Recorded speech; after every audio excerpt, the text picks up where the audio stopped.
we got to admit it, history can be ugly. It can be wonderful, but it can get ugly. So let's say it again. Studying history will sometimes disturb you. Studying history will sometimes upset you. Studying history will sometimes make you furious. So if studying history always makes you feel proud and happy, you probably aren't studying history. And the same, unfortunately, goes for family history when we're researching our own family. There's going to be good, there's going to be bad. It's not all roses.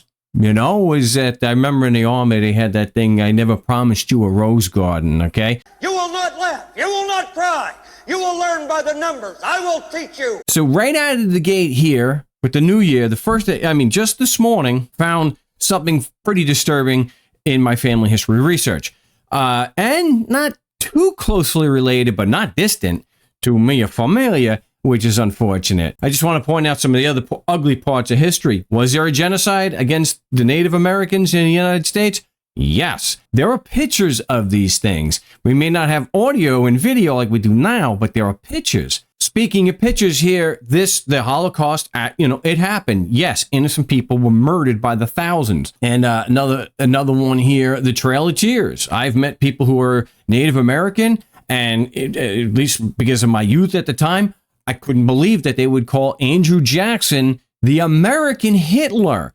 But when you learn the actual history, like, holy crap, I get it. So, and just like here in the first quote, if studying history always makes you feel proud and happy, you're not studying history. So let's get into what I found today. I don't like that this actually involves a randazzo because, I am a randazzo. But again, we're not going to always have happy things in family history.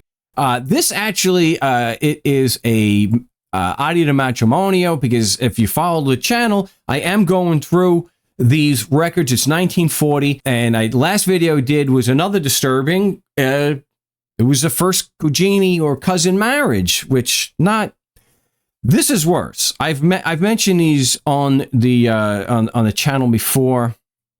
This is actually one of the worst child marriages that I can report on here. I mean, we've seen 14 and 23. This one I think is worse. And as we get into this, we'll look, this Alfonso Randazzo, fourth cugino. For me, it's fourth cugino 3 times removed. So not proud of that. But we get into the documentation. The bride is Francesca Mineo. And again, this is April of 1940. Now, she lives attendant in casa. Yeah. And that's because of her age. So for those who do not speak Italiano, and this kind of makes me, like I've said before, kind of wish I knew less Italian. Quindici. Now, quindici is Italiano for 15. 15. It's not the youngest, but we got to look at the groom, Alfonso Randazzo. Yeah, he's literally twice her age, 31, and he's literally twice her age. Reminds me of the Abbott Costello routine. So you wait 15 years more. Now the little girl is 30. You're 60. You're only twice as old as that little girl. Hey, she's catching up. Yes. 31, eh? That's an infamia. All right? That's an infamia. See, and he's never been married before. That's what this celibe, that's what that means. We come over here. Of course, a 15-year-old, a literal child. Francesca is a nubile. He's twice her age. So apparently his mother's heart couldn't take it. So crucifixa altadonna, she's already dead. She had already passed away. The figlio di Giuseppe, that's the father, and of the mother who has passed away. So she didn't have to see this particular shame of her son. What this is, and what's really unfortunate here is the age. So I'm able to look him up, and I have his actual birth record. So this is his actual birth record. He was born in 1908, October of 1908, and the information, you can see it's the April 1940 marriage record is on the baptism record. The information for Francesco Mineo, his child bride, is on there. I looked into that. I said 1908. That sounds a little familiar. 1908. Let's take a look here.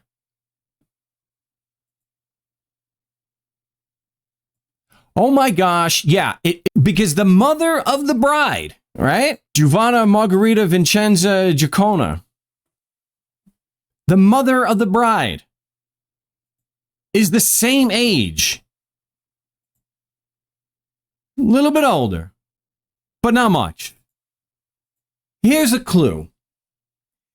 If your bride's mother is your age, phenomenal. You know, vaffanculo, I'll say, because that's just wrong. That is just horrific. This is 1940. So before anyone says, oh, well, you know, Mark, it was 200 years. No, it wasn't 200 years ago. It was 83 years ago. Kind of disturbing to see that. You look at the age, and of course you can't look at the age of the mother of the bride, and she's even more closely related to me. Wait, 1908. She was married in 1924 because her daughter, Francesca, is the firstborn, so she is named after her nonna. So the mother, Giovanna, was also a child bride. Even though she was a child bride and she was 16 at the time, her husband, Francesca's father, was not twice her age. He was 7 years older, so he was 24. Still an adult marrying a child, but not as bad as a 31-year-old marrying a 15-year-old. So kind of nasty, just wrong. Absolutely, definitely, unquestionably wrong that Alfonso marrying a child. Now, because of the age here, I know they may have immigrated to the United States. I don't know for sure. Maybe to get away.